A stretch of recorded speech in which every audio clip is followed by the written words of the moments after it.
Hi, welcome back for Chapter 6 of Bloodleaf. Page 50.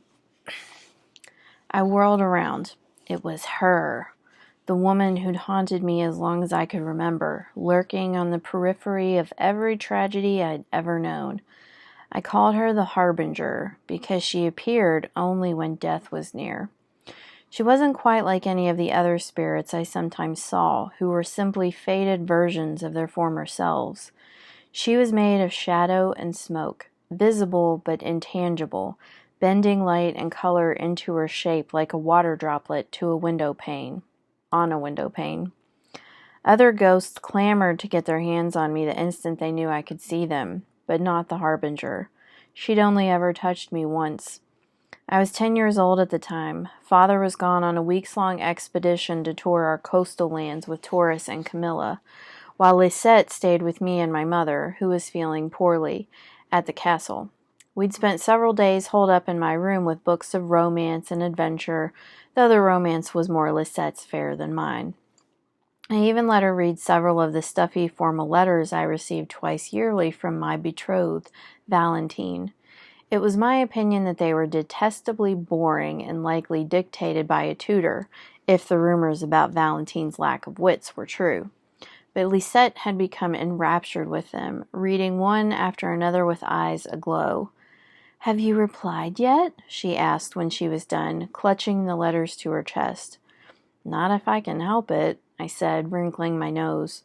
I was always too busy helping Onal in her workroom and Father in the city to be bothered with such an unpleasant task.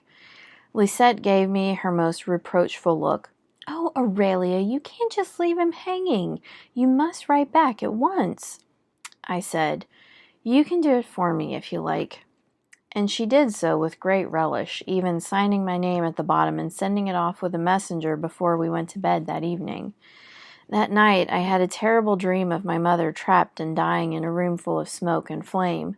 I woke to find the Harbinger hanging over my bedside, icy hands on my cheeks, sharp fingertips digging into the soft flesh beneath my eyes. I bolted out of bed with a strangled scream. Lisette stirred. "Aurelia, what's the matter? Aurelia!" I was already tearing down the hall, praying that what I'd seen was nothing more than an awful, vivid dream. It wasn't.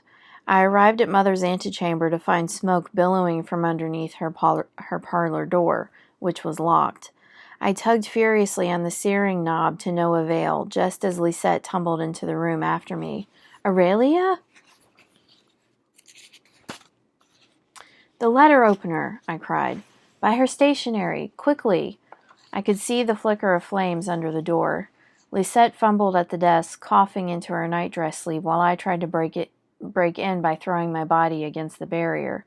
"Found it!" she cried, and I yanked the opener from her, blade first, hardly noticing the way it bit into my skin or the red stain that then crept onto the lace of my nightgown sleeve. I shoved the implement into the keyhole, the way all the heroes in my adventure books did it, but it was a losing battle. The blood made my hand slick, too slick to allow me the leverage needed to make it work.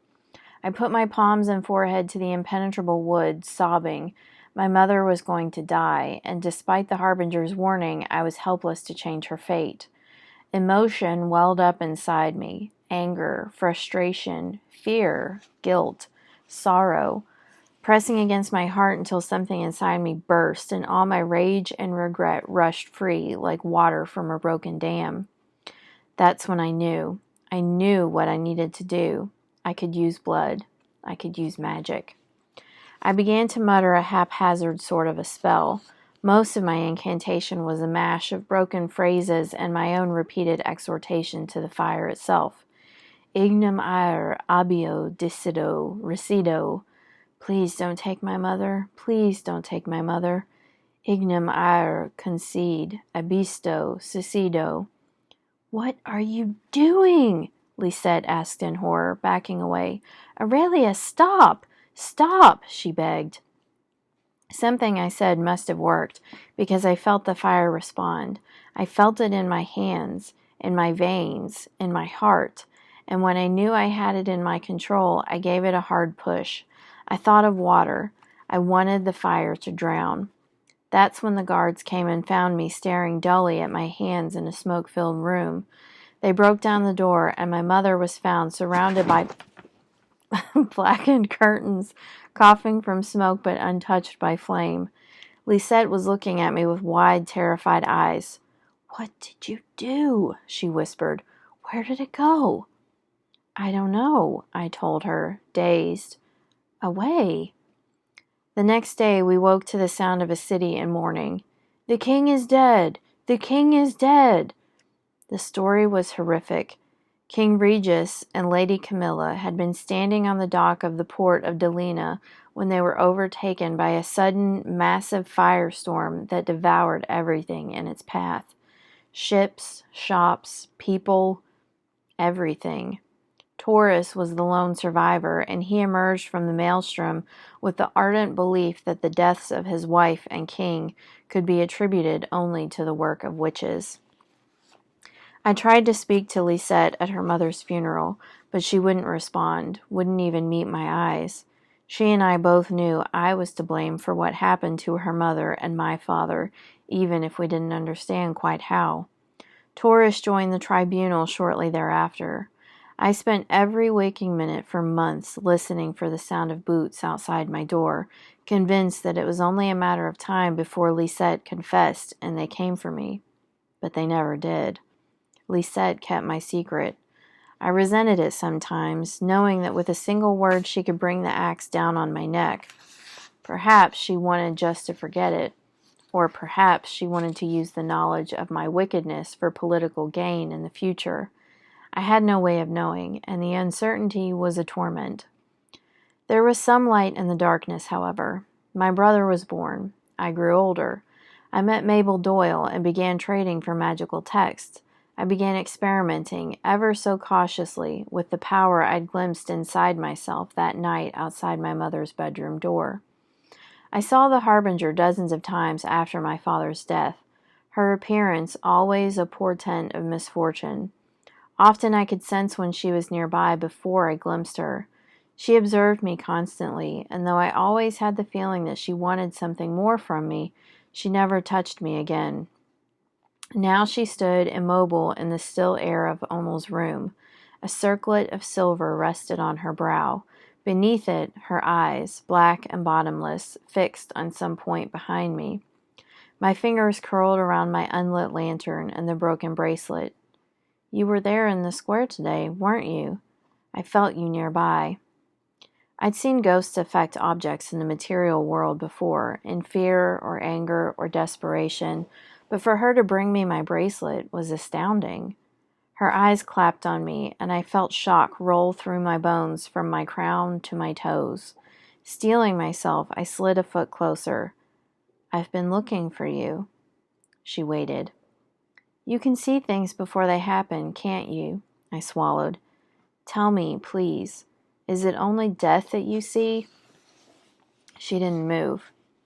"I'll be leaving here soon," I said conversationally, though my voice was trembling. "Going to a country I don't know, marrying a man I won't love, and that's only if someone doesn't kill me first." I gathered my courage. "So, I want to know, can you control what you see in the future? And if you can, will you tell me what you see in mine?" She took a dragging step forward, then another. My lungs burned as I held my breath. Ice crystals were forming in the air around me. I forced myself to exhale, my breath a white cloud. When it cleared, she was standing only inches away. Her bony fingers were suddenly wrapped around my face, her thumbs digging into my eyes like cold daggers. My vision changed. Instead of the Harbinger's face, I saw the lights of the banquet hall. My mother was on the dais, Simon Silvis beside her. This was his introduction to our court. But he wasn't standing tall. He was doubled over, hands around the shaft of an arrow in his chest, blood on his hands, blood on the floor. I came out of the vision with a cry. There was a pounding on Onel's door. "Aurelia!" Kellen called from behind it. "Aurelia, are you there? Aurelia, answer me!" The door swung open as the harbinger released me, vanishing in the gust like the flame of a candle, leaving nary a wisp of smoke behind her. Kellen was frantic. "You weren't in your room. I was calling and calling. Then I heard you yell. Aurelia?" His eyes tracked down to the bracelet in my hands. "The Aklavin," I said distantly. "Simon, he's going to die." In a flash, I was past Kellen and halfway down the hall in a full run. I burst into the banquet hall with the force of a hurricane. "Simon!" I shouted. "You're in danger! You have to watch out!" Fretting guests began to rise from their chairs, but I pushed through the clamor to the dais, where my mother was standing, a look of livid disbelief on her face.